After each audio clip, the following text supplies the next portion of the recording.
합장하십시오. 아미타불, 아미타불, 아미타불, 반갑습니다.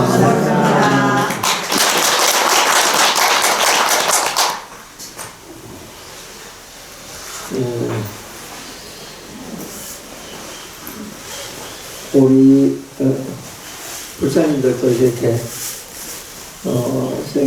미디어를 통해서 방송과 신문을 통해서 보셨겠지만은 지금 전 세계가 전쟁이나 또 질병 때문에 어려움에 처해가 있습니다. 특히 이 우크라이나 이 전쟁 때문에 전 세계가 지금 이제 여러 가지 자원이 제대로 공급이 안 돼서 그런 걸로 인해서 고통을 또 받고 있고, 특히 우리 한국도 그 영향에서 벗어나지 못하고 원자재가 이렇게 제대로 유통이 잘 안 되는 그런 고통 속에 있습니다. 이럴수록 우리 이렇게 어렵게 사는 이웃들이 더 고통을 받는 그런 이제 원인이 되지요. 이렇게 생각을 해보면은 한 사람의 이 생각이 전 세계에 얼마나 고통을 많이 주는가, 그걸 우리가 이렇게 생각해 볼 수 있습니다. 러시아 대통령 푸틴이 전쟁을 결정을 했기 때문에 이제 수많은 우크라이나 국민들은 직접적인 고통은 물론이거니와 이웃이 나라인 유럽 국가나 심지어는 우리 아시아 국가 한국이나 이런 데까지도 영향이 미쳐서 사실 한 사람의 생각이 얼마나 중요한가, 이거를 알게 됩니다. 그것은 한 사람의 지도자가 어떤 생각을 가지고 있느냐에 따라서 그 한 나라의 국민들의 운명과 심지어는 이웃하고 있는 나라의 운명까지도 결정이 된다. 그래서 그런 걸 생각해 볼 때 한 사람이 가지고 있는 사상적 토대가 되는 이제 어릴 때부터의 집안 교육과 학교 교육이 얼마나 중요한가, 이걸 우리가 알게 됩니다. 그래서 우리 불교 믿는 사람들은 어릴 때부터 자비심에 대한 교육을 늘 이제 하게 되는데요. 그래서 우리 불교 공부하는 방법 중에 하나인 자비명상도 바로 거기에 기인한다고 볼 수 있습니다. 티베트 스님들이 자비명상을 할 때 이제 어떤 식으로 자비명상을 하느냐면요, 손가락 모양을 수미산처럼 만들어서 그 수미산을 관찰을 하면서 그 주위에 살고 있는 모든 중생들의 삶을 생각을 하게 됩니다. 그래서 수미산을 중심한 사면의 바다, 그러니까 수미산을 둘러싸고 있는 바다가 8개가 있는데 그것을 8해라고 부릅니다.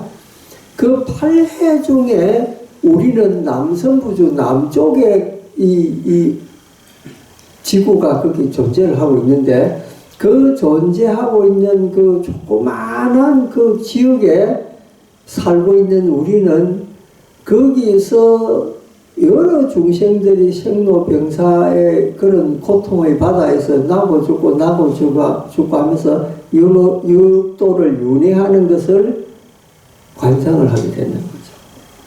그러면서 거기에 사는 중생들이 불쌍하다라고 하는 생각을 일으키면서 자비심으로 그 중생들을 바라보는 공부를 자비명상이라고 부릅니다.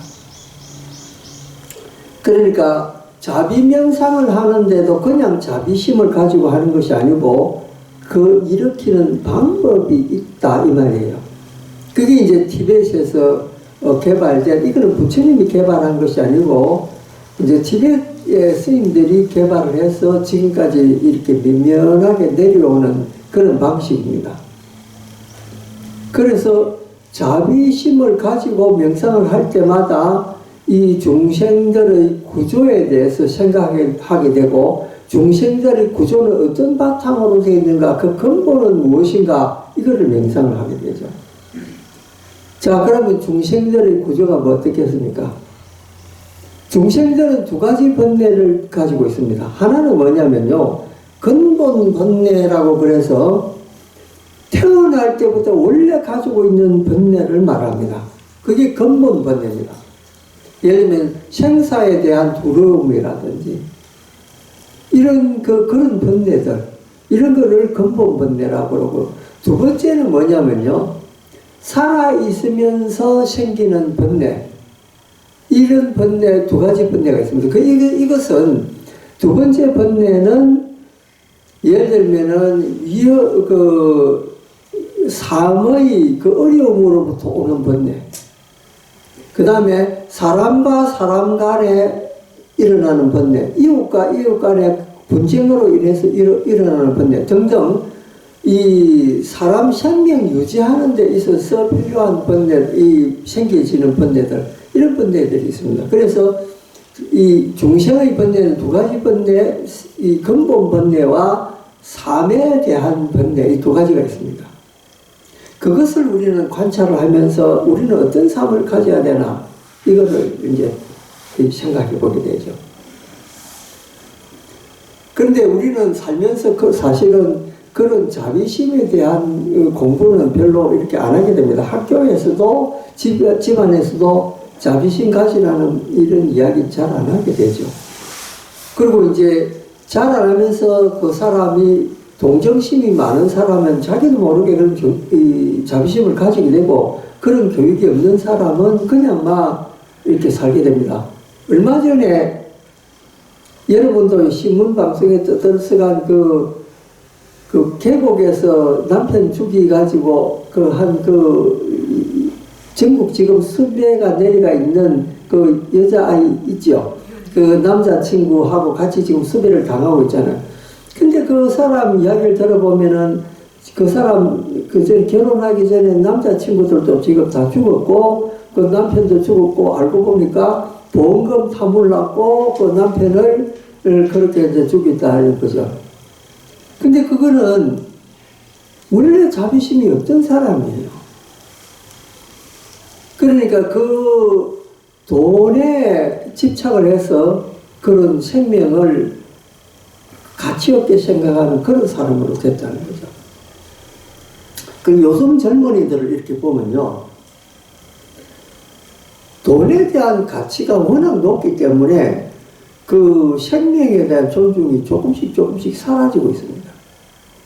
그러니까 돈이 아주 중요한 가치가 되어 있고, 돈만 주면은 무엇이든지 하겠다라는 사람이 늘어나고 있습니다.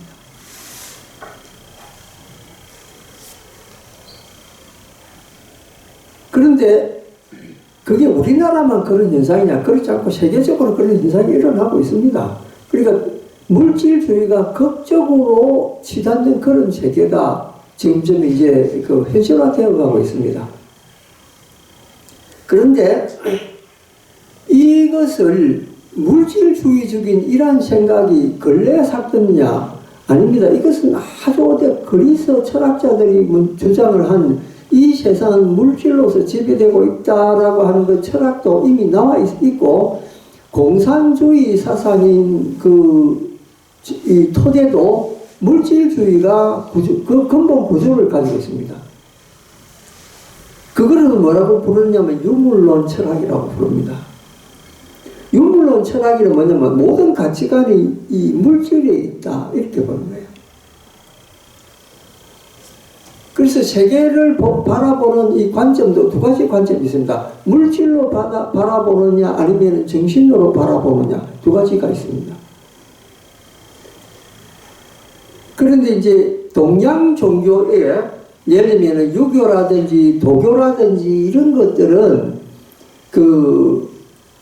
이 마음을 공부하고 이 정신을 추구하는 그런 데 원리를 두고 있습니다.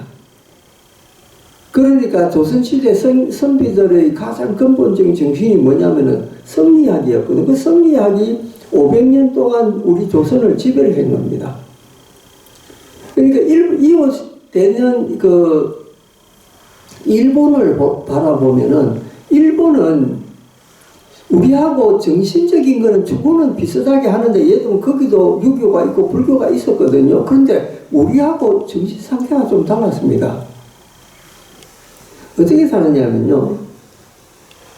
일본 사람들은 물질이라는 것을 아주 중요한 요소로 생각을 했습니다. 근데 한국은 물질이라는 걸 중요하지 않다 생각했거든요. 선비들이 무슨 물질을 추구하냐. 선비들은 정신만 추구하면 된다. 배가 고파도 밖에 나가서 일을 안 하고 책만 봤다는 거예요. 그러니까 선비의 부인이 되는 사람들은 남편이 벼슬을 못하면 어떻게 되냐면은 밖에 나가서 나무 허들이 일을 해주고 남편을 공양을 해야 돼요. 왜냐하면 남편 책 읽는데 여자가 방에 있어는 안 된다는 거예요. 그럼 평생 그 책만 읽다가 여자들은 굉장히 이 곁에서 고통을 받습니다. 그게 한국이었습니다. 그러니까 못 먹고 살아도 글 읽는 사람 최고, 정신으로 사는 것이 최고. 요즘 아들이 늘 하는 말로 정신성리라는 게 있습니다. 그죠? 정신성리라는 거 들어봤습니까? 그 정신성리라는 게 뭐냐면요. 근대 중국에 루신이라고 하는 그 문학자가 있는데 그 문학자가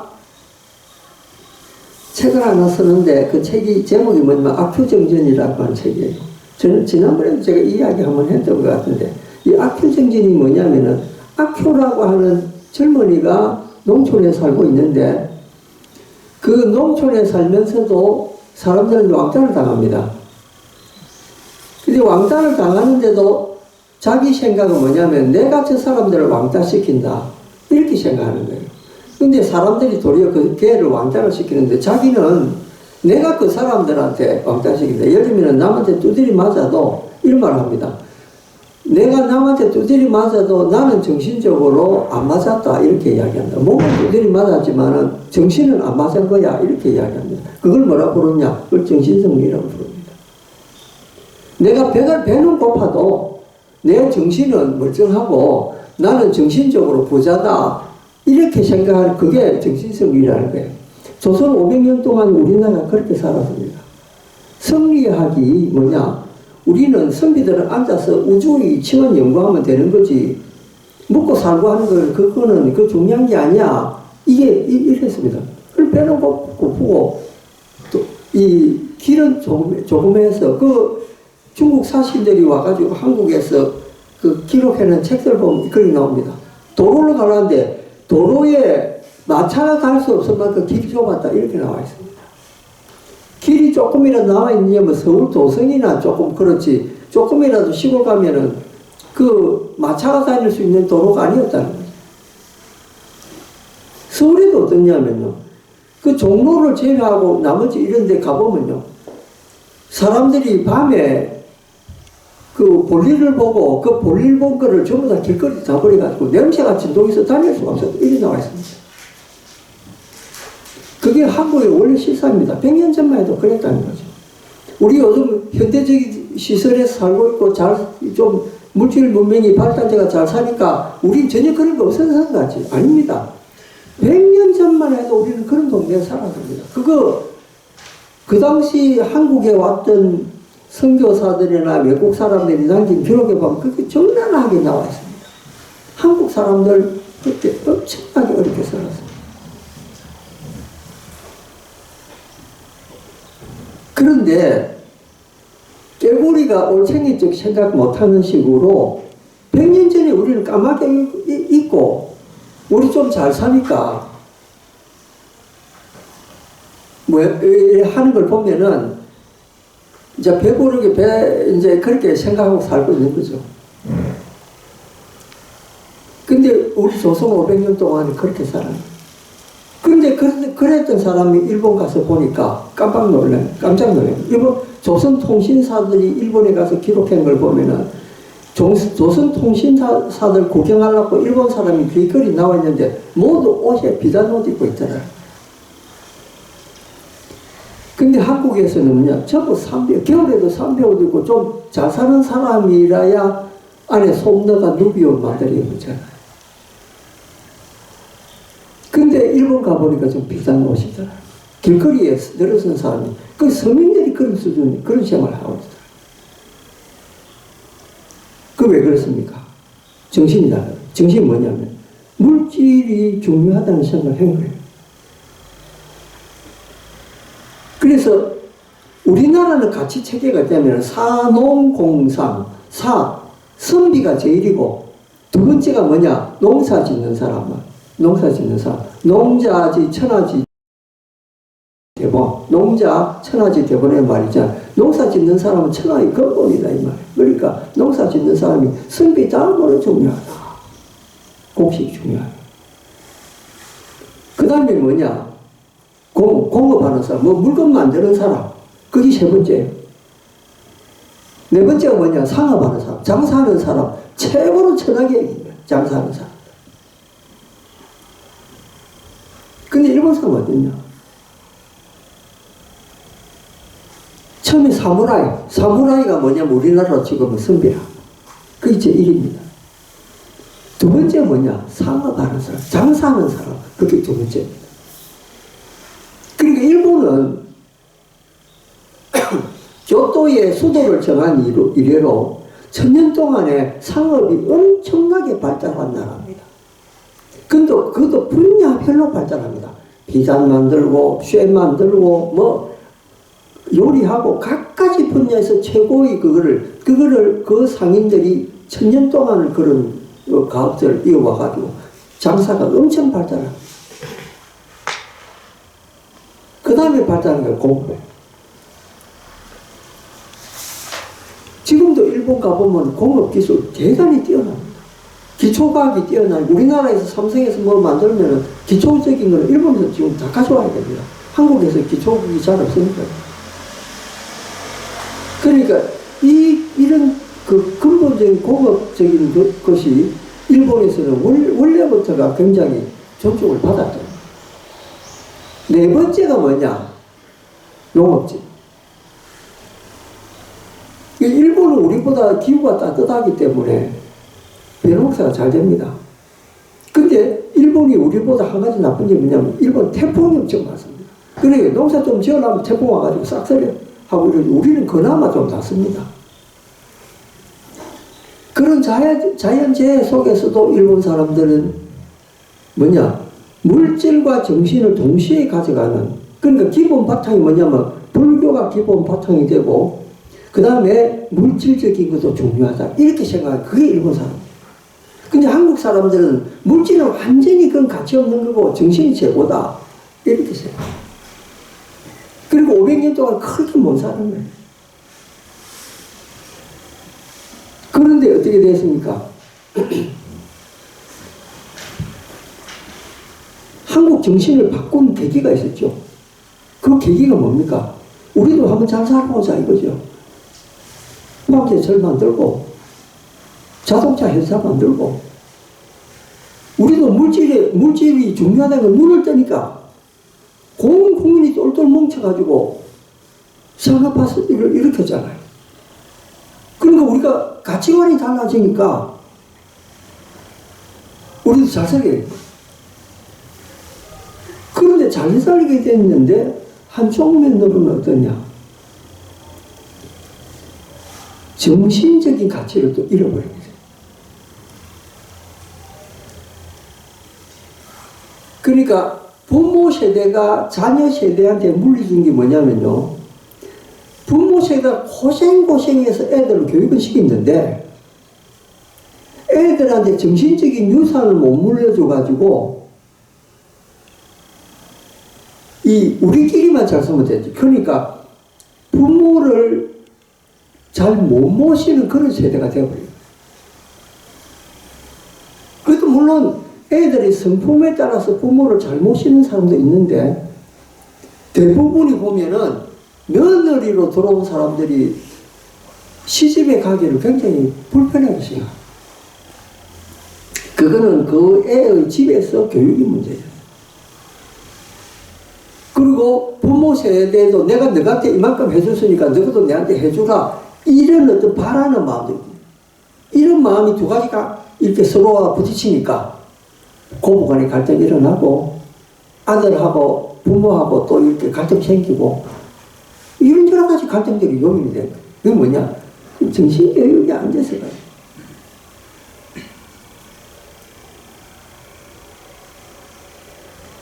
요즘 젊은 사람들 그 집에서 밥에 먹는 이런 집들 많이 없습니다. 그리고 부부간에 일요일 토요일 있으면은 밥을 해먹고 즐겁게 내가 밥 한 그릇 따뜻하게 남편 먹겠다 되겠다 이런 생각을 하는 게 아니고 그냥 그 배달시키 가지고 먹는 게 그게 이제 요즘 흔한 일이 됐습니다.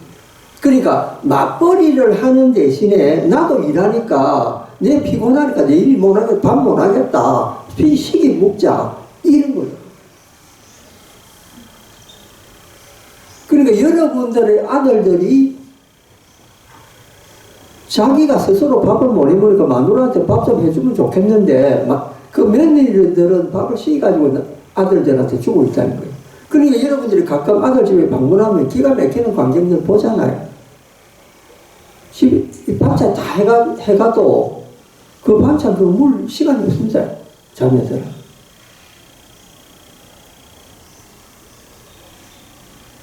그런데 가끔씩 이런 애들이 있어요.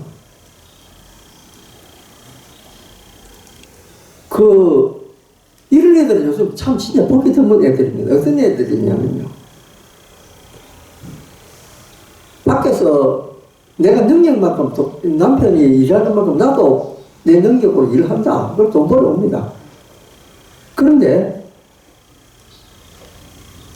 내 취미가 뭐냐면 밥 하는 거기 때문에 밥을 합니다. 이 애들한테 배달 음식 안 시켜줍니다. 내 손으로 밥 먹인다. 집안도 이렇게 잘 치웁니다. 굉장히 희귀한 애들입니다. 근데 걔들은 뭐냐면 어릴 때 부모가 하는 걸 봐와서 그래요. 그런데 좀 제대로 된 부모들은 어릴 때부터 애들을 시킵니다. 여자 애들한테도 시키고 무심 애들한테도 설거지 시킵니다. 그런데 우리의 어머니들은 아들 너무 귀하게 생각하는 아버지 아들한테 부엌 거체도 못 오게 합니다. 청소도 이불 개는 것도 전부 어머니가 다 해줍니다. 애들 베리는 거예요. 자기가 솔선수범해서 하도록 어릴 때부터 교육시켜야 되는데 우리 어머니들은 너무 아들을 사랑한 나머지 그러니까 그거는 아들을 사랑하는 게 아니야. 딸도 마찬가지. 남의 집에 며느리를 보낼 건데 기본교육 안 시키고 보내거든. 그래 놓고 여러 가지 시집하고 갈등이 생기면은 시집 욕을 하게 돼. 그리고 우리가 물질은 풍족한데 정신이 너무나 멈춰버려. 그러니까 시집 장가 보낼 때도 그 집안 가정 분위기가 어떻고 그 집안에 사람들의 생각이 어떻는가 이걸 보기 전에 야 그 사람 그 직업이 뭐고 아파트 평수가 얼마 되는 이거부터 따져. 근데 그거 중요하지 않다는 건 아닙니다. 아파트 평수도 중요하고 그 사람의 직업도 중요한데 뭐냐면은 그 사람들이 어떤 가치관을 가지고 있느냐 이게 중요한 거예요.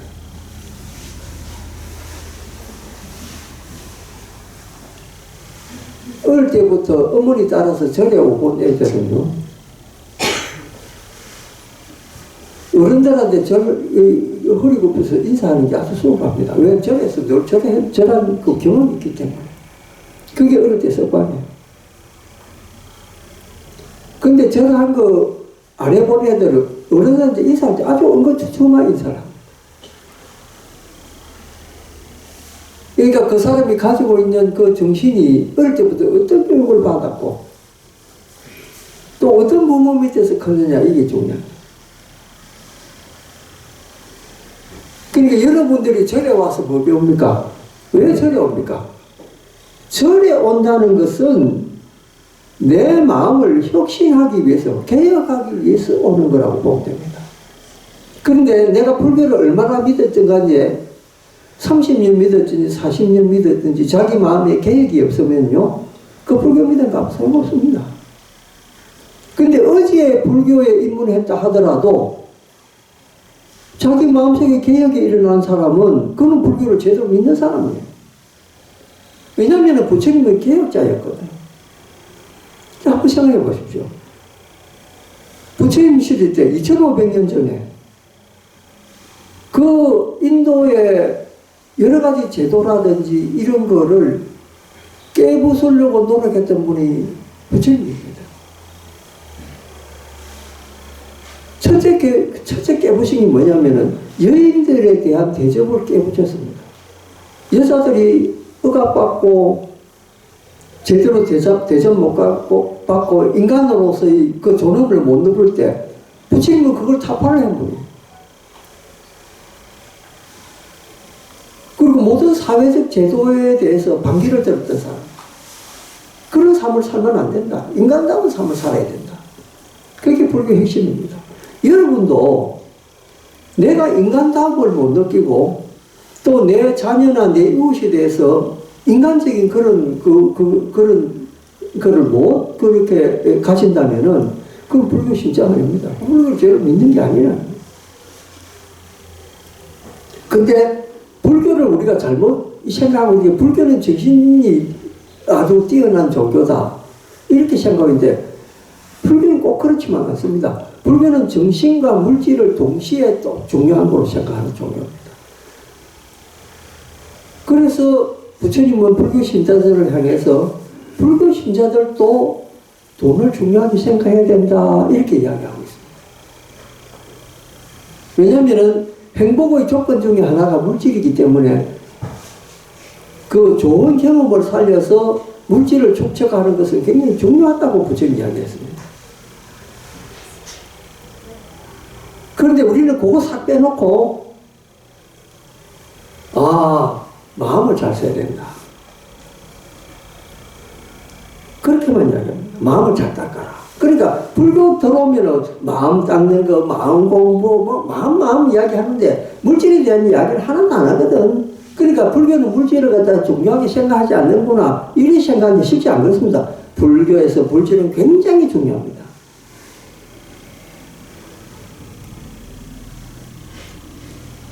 가령 예를 들면은 스님네들이 음악을 듣고 있다 생각해 보십시오. 그럼 여러분 이런 말을 할 겁니다. 오늘 스님들이 무슨 음악을 이렇게 이야기합니다. 스님들은 왜 고요한 속에서 이 명상해야 되는 거 아니야? 좌상해야 되는 거 아니야? 그건 잘못된 생각. 왜? 불교의 그 경전을 보면요. 곳곳에서 부처님을 찬탄할 때 음악을 비유해서 천사 음악이 내려왔다라든지 그런 이야기가 엄청나게 나옵니다.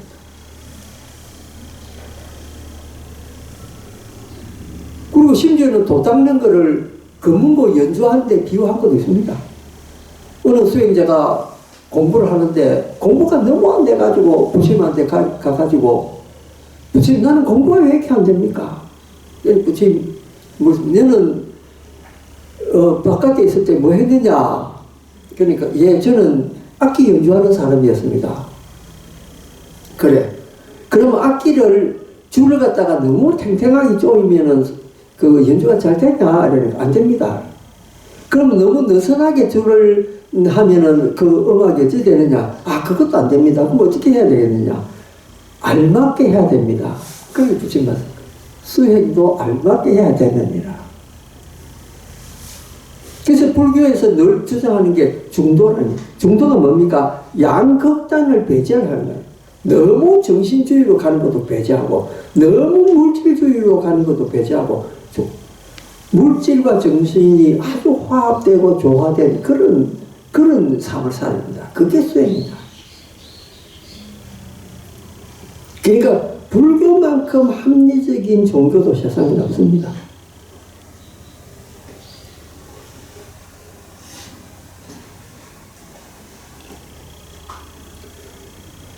여러분, 달달한 게 좋지요.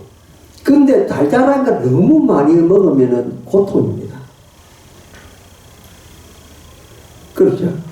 그러니까 너무 이 한쪽으로 편중되어 있는 행복이나 너무 한쪽으로 편중되어 있는 그런 즐거움은 나중에는 고통을 가지고 옵니다.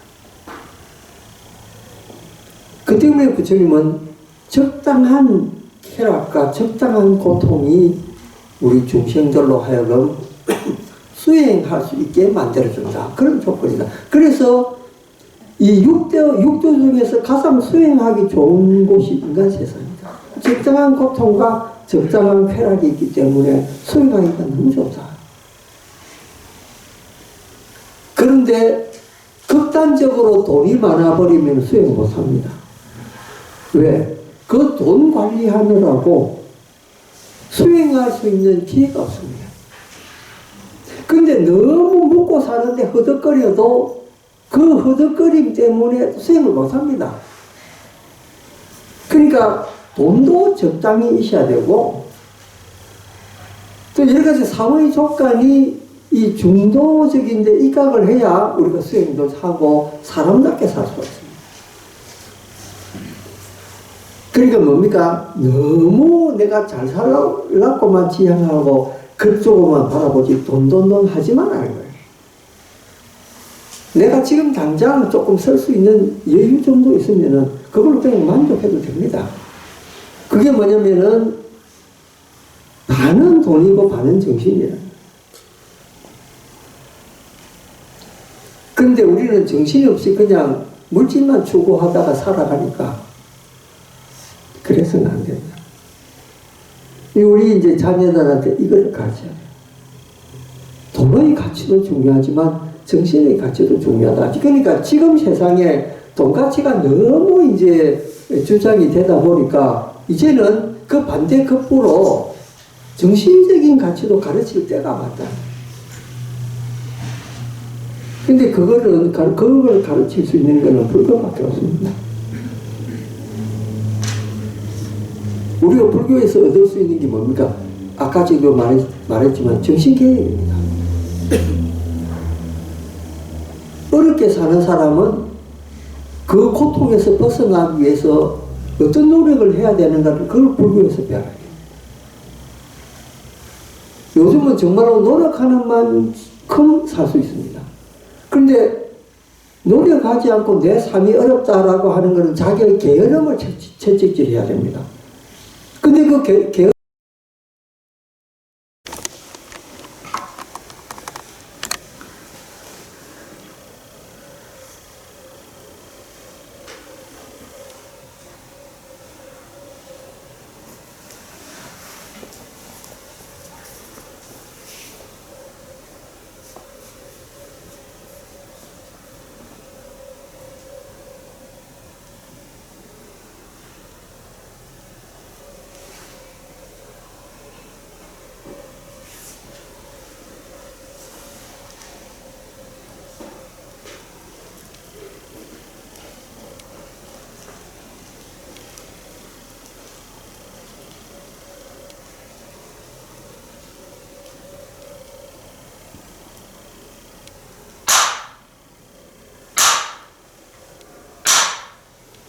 합장하십시오. 아미타불, 아미타불, 아미타불, 반갑습니다.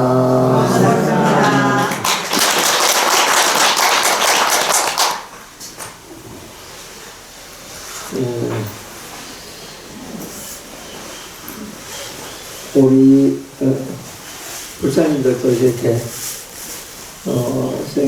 미디어를 통해서 방송과 신문을 통해서 보셨겠지만은 지금 전 세계가 전쟁이나 또 질병 때문에 어려움에 처해가 있습니다.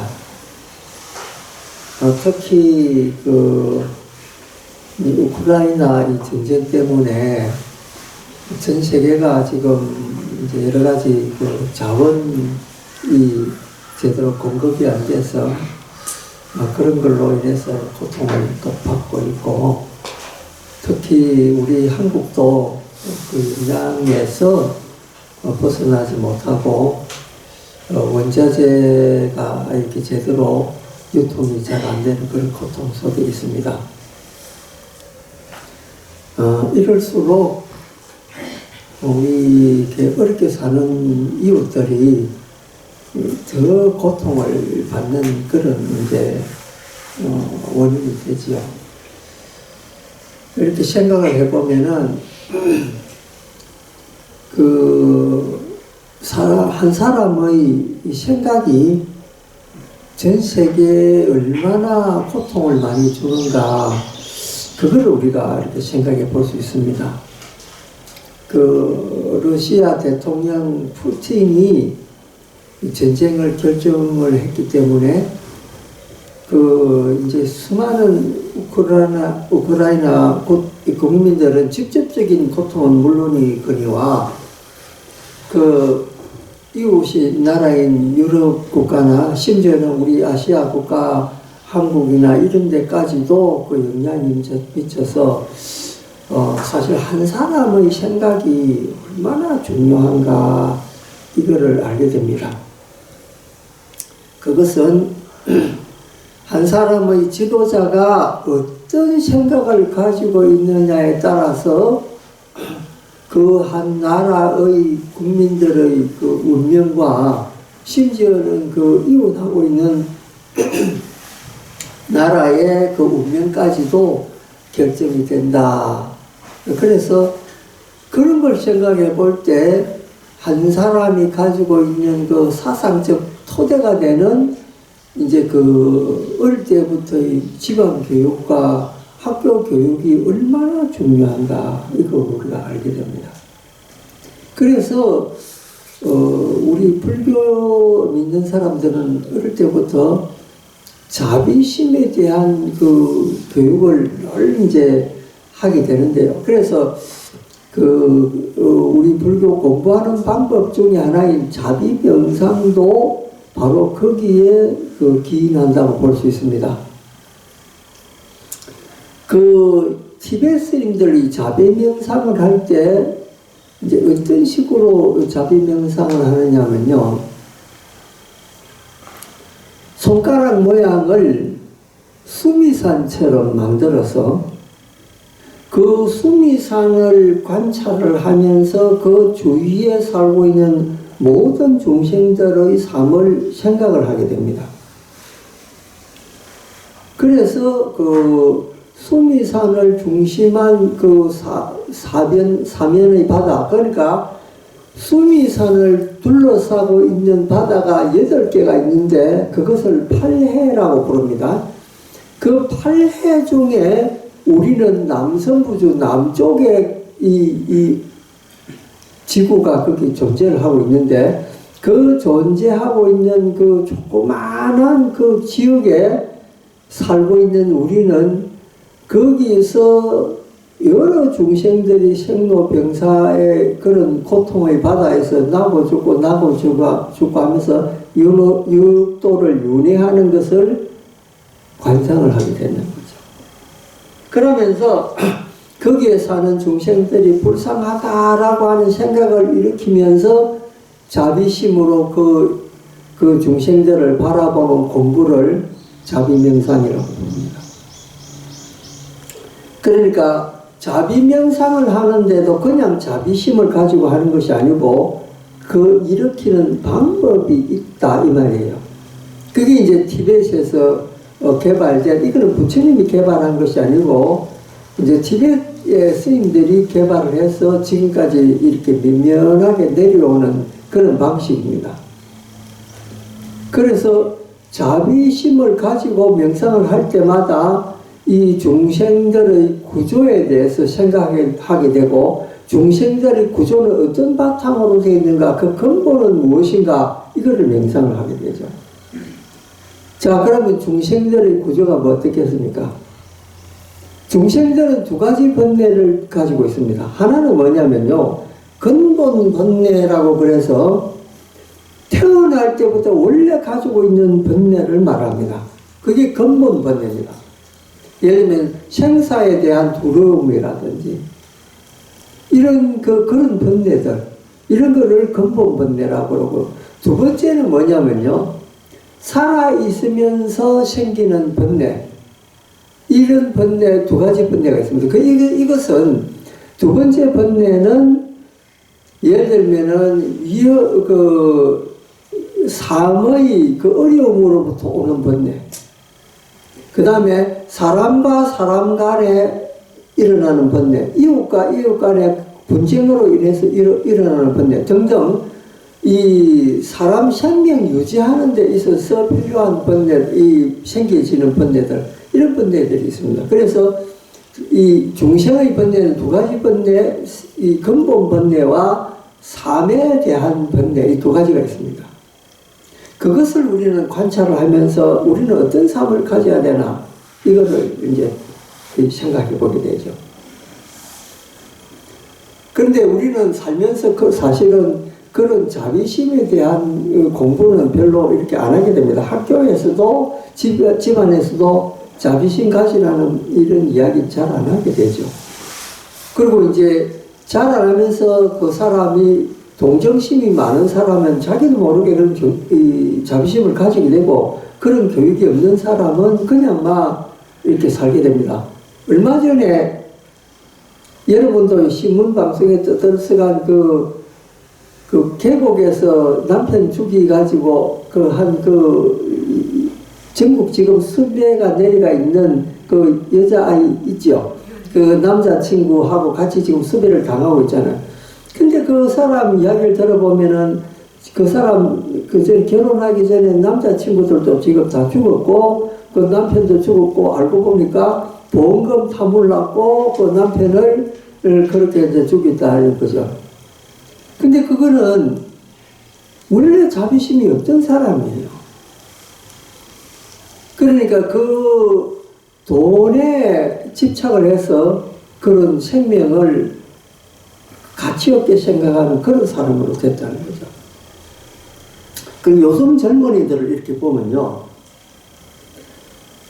돈에 대한 가치가 워낙 높기 때문에 그 생명에 대한 존중이 조금씩 사라지고 있습니다. 그러니까 돈이 아주 중요한 가치가 돼가 있고, 돈만 주면은 무엇이든지 하겠다라는 사람이 늘어나고 있습니다.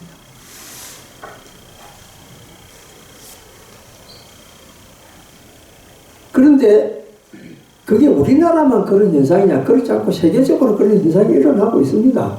그러니까 물질주의가 극적으로 치닫는 그런 세계가 점점 이제 현실화되어 가고 있습니다. 그런데 이것을 물질주의적인 이러한 생각이 근래에 샀느냐? 아닙니다. 이것은 아주 오래 그리스 철학자들이 주장을 한, 이 세상은 물질로서 지배되고 있다라고 하는 그 철학도 이미 나와 있고, 공산주의 사상인 이 토대도 물질주의가 그 근본 구조를 가지고 있습니다. 그거를 뭐라고 부르냐면 유물론 철학이라고 부릅니다. 유물론 철학이란 뭐냐면 모든 가치관이 이 물질에 있다, 이렇게 보는 거예요. 그래서 세계를 바라보는 이 관점도 두 가지 관점이 있습니다. 물질로 바라보느냐 아니면 정신으로 바라보느냐, 두 가지가 있습니다. 그런데 이제 동양 종교에 예를 들면 유교라든지 도교라든지 이런 것들은 이 마음을 공부하고 이 정신을 추구하는 그런 데 원리를 두고 있습니다. 그러니까 조선시대 선비들의 가장 근본적인 정신이 뭐냐면은 성리학이었거든요. 그 성리학이 500년 동안 우리 조선을 지배한 겁니다. 그러니까 이웃되는 그 일본을 바라보면은 일본은 우리하고 정신적인 거는 주고는 비슷하게 하는데 얘도 거기도 유교가 있고 불교가 있었거든요. 그런데 우리하고 정신 상태가 좀 달랐습니다. 어떻게 사느냐면요. 일본 사람들은 물질이라는 것을 아주 중요한 요소로 생각을 했습니다. 근데 한국은 물질이라는 걸 중요하지 않다 생각했거든요. 선비들이 무슨 물질을 추구하냐. 선비들은 정신만 추구하면 된다. 배가 고파도 밖에 나가서 일을 안 하고 책만 봤다는 거예요. 그러니까 선비의 부인이 되는 사람들은 남편이 벼슬을 못하면 어떻게 되냐면은 밖에 나가서 나무 허들이 일을 해주고 남편을 공양을 해야 돼요. 왜냐하면 남편 책 읽는데 여자가 방에 있어는 안 된다는 거예요. 그럼 평생 그 책만 읽다가 여자들은 굉장히 이 곁에서 고통을 받습니다. 그게 한국이었습니다.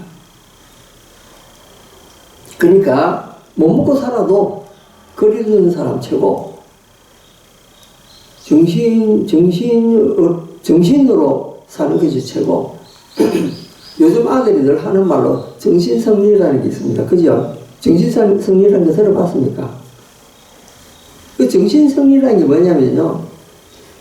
근대 중국에 루신이라고 하는 그 문학자가 있는데 그 문학자가 책을 하나 쓰는데 그 책이 제목이 뭐냐면 악효정전이라고 하는 책이에요. 저는 지난번에도 제가 이야기 한번 했던 것 같은데 이 악효정전이 뭐냐면은 악효라고 하는 젊은이가 농촌에 살고 있는데 그 농촌에 살면서도 사람들은 왕따를 당합니다. 근데 왕따를 당하는데도 자기 생각은 뭐냐면 내가 저 사람들을 왕따시킨다 이렇게 생각하는 거예요. 근데 사람들이 도리어 그 걔를 왕따를 시키는데 자기는 내가 그 사람들한테 왕따시킨다. 예를 들면 남한테 두드리 맞아도 이런 말을 합니다. 내가 남한테 두드리 맞아도 나는 정신적으로 안 맞았다 이렇게 이야기한다. 몸은 두드리 맞았지만은 정신은 안 맞은 거야 이렇게 이야기합니다. 그걸 뭐라 부르냐? 그걸 정신성리라고 부릅니다. 내가 배는 고파도 내 정신은 멀쩡하고 나는 정신적으로 부자다 이렇게 생각하는 그게 정신성리라는 거예요. 조선 500년 동안 우리나라가 그렇게 살았습니다. 성리학이 뭐냐?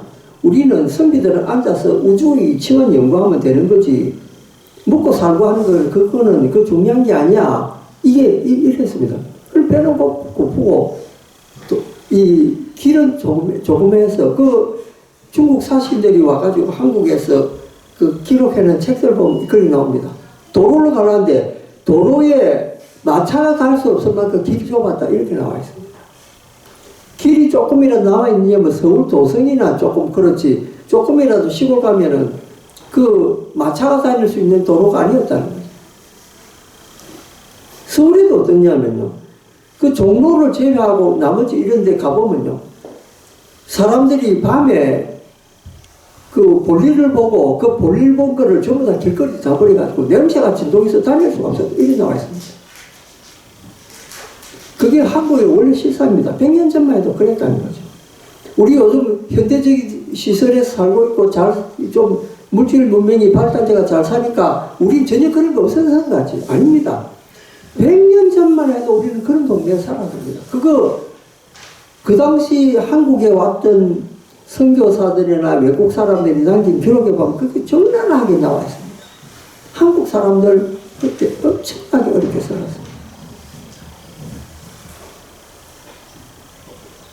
그런데 깨구리가 올챙이적 생각 못하는 식으로 100년 전에 우리는 까맣게 있고 우리 좀 잘 사니까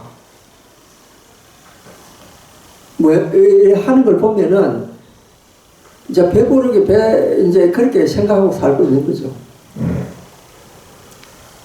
근데 우리 조선 500년 동안 그렇게 살아요. 그런데 그랬던 사람이 일본 가서 보니까 깜짝 놀라요. 일본 조선 통신사들이 일본에 가서 기록한 걸 보면은 조선 통신사들 구경하려고 일본 사람이 길거리 나와 있는데 모두 옷에 비단 옷 입고 있잖아요. 근데 한국에서는 전부 삼배, 겨울에도 삼배 옷 입고 좀 잘 사는 사람이라야 안에 솜너가 누비옷 만들어 입잖아요. 근데 일본 가보니까 좀 비싼 옷이더라. 길거리에 늘어선 사람이, 그 서민들이 그런 수준, 그런 생활을 하고 있어요. 그 왜 그렇습니까? 정신이 나가요. 정신이 뭐냐면, 물질이 중요하다는 생각을 한 거예요. 그래서 우리나라는 가치 체계가 되면 사농공상, 선비가 제일이고, 두 번째가 뭐냐? 농사 짓는 사람, 농자지, 천하지. 그림을 채찍질하는 방법을 모릅니다. 내 상황이 이러니까 그냥 나는 논다는 식으로 하는 사람이 많습니다. 그런데 그 어려움을 극복하는 방법을 불교에서 배워야 됩니다. 새벽 4시부터 일어나서 밤늦게까지 근면하게 일하면 못 살 사람이 아무도 없습니다. 스님들은 수행이 마찬가지잖아요. 스님들은 새벽 4시에 일어나서 밤늦게까지 수행합니다. 그런 일과로 살고 있습니다. 그런 정신으로 사회 사람들은 스님들 삶을 본받는다면은 그거야말로 불교 수행하고 똑같은 거예요. 그러니까 불교에서 배우는 것이 딴 것이 아닙니다. 아, 스님네들은 수행을 저런 방법으로 하구나. 나도 삶의 방법을 이런 식으로 해야 되겠구나. 그게 자기의 정신개조거든요. 그 정신개조를 하고 나면은 자기의 삶은 저절로 잘 살겠습니다. 이거는 우리 젊은 사람들이나 아니면은 연세된 우리 노보살님들도 마찬가지입니다. 노보살님들 생각 방식이 뭐냐면은 젊을 때 살아온 방식대로 살거든. 그게 이제 나이 든 사람들이 안 되는 것이 뭐냐면 고정관념입니다. 내가 젊을 때 살아왔던 이 방법으로 사는 거예요. 그런데 요즘은 사는 방식이 완전히 우리가 옛날에 살던 사람들하고 달랐었습니다. 그러니까 젊은 사람하고 늙은 사람하고 차이가 뭐냐면 젊은 사람은 미래를 생각하고 있는데 늙은 사람은 과거를 생각하는 거예요. 그러니까 우리가 늙었다는 기준을 뭘 봅니까? 옛날 이야기 많이 하면 그건 늙은 거라. 그러잖아요. 늙은 사람일수록 자기 옛날 화려했던 이야기 많이 합니다. 아, 나 왕년에 어떻고, 나 때는 말이야, 뭐 이런 이야기. 그게 그런 농담으로 나온 겁니다. 근데 여러분, 앞으로 얼마나 살 인생인지는 모르지만 과거 이야기 할 필요 없습니다. 그거 지나가는 거니까 아무 소용 없습니다. 근데 여러분 하루라도 더 살더라도 여러분한테는 미래가 있습니다. 여러분 하루를 더 살면 하루라는 미래가 있잖아요. 미래에 대해서 생각을 해야지 왜 없는 과거에 대해서 생각하느냐는 거죠. 앞으로 살아갈 나를 생각해야 됩니다. 그게 과거보다 짧다 하더라도 가치는 미래에 있습니다. 내일 뭐 할 것인가 이게 더 중요합니다. 그러니까 내일 하루 더 보람된 일, 내가 하루 더 살면서 보람된 일이 뭘까? 이 생각을 해야 됩니다. 내가 늙었으니까 기운이 없으니까 할 일이 없으니까 내가 할 수 있는 게 뭘까? 내일 절에 와서 기도 열심히 하고 내 마음 닦고 아들한테 좋은 따뜻한 부처님 말씀 한마디 전해 그것도 아주 훌륭한 미래에 대한 계획이거든요. 여러분 할 일 많습니다. 자녀들 격려하는 것도 여러분 일이고 그 다음 내 형편으로 내가 할 수 있는 일이 그거 여러분이 내일 할 수 있는 일이거든. 그런 계획이거든. 그러니까 여러분 미래를 생각해야지 과거를 생각하지 마시라는 거예요. 여러분 미래 생각하면 그만큼 여러분 적게 산다는 거예요. 근데 과거의 의미 있는 사람은 뭐냐? 넓게 이게 나이 들게 산다 이 뜻입니다.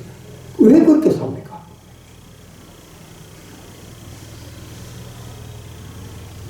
내일 하루 살더라도 여러분한테는 미래가 있어요. 미래에 사는 삶이 계획적인 삶을 사는 사람. 그게 불교적인 삶을 사는 사람. 그 불교 삶이 딴 게 아닙니다. 혁신적인 삶 살자. 미래에 살자. 그러니까 현재 충실하면서 미래를 생각하면 그게 불교적인 삶이라. 이제 오늘부터는 그런 계획적인 삶을 살겠다. 여러분, 요거 한 가지 또 우리가 이 절에 와서 또 한 가지 이제 배워가는 거 아니겠습니까? 그러니까 과거, 우리 관음사 나오는 분들은 과거 이야기 절대 하지 말고 미래 이야기만 하도록 합시다. 감사합니다.